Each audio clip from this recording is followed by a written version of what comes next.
এই পৃথিবীতে দুই রকমের মানুষ আছে, একটি হলো বুদ্ধিমান আর অপরটা হলো মূর্খ। বুদ্ধিমান মানুষ হলো তারা যারা কঠিন থেকে কঠিন কাজকেও খুব সহজে করে দেখায়। আর বুদ্ধিমান মানুষের জন্য সফলতা অর্জন করাটা কঠিন নয়, কারণ এরা বুদ্ধিমানের সঙ্গে প্রতিটা পদক্ষেপ নেয় এবং প্রতিটা কাজে খুব দ্রুত সফল হয়ে যায়।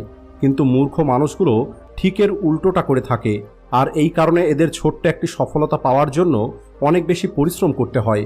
এদের কাজ কখনো সঠিকভাবে পূর্ণ হয় না, আর এদের এই মূর্খতা এদের জীবনে অন্ধকার নিয়ে আসে।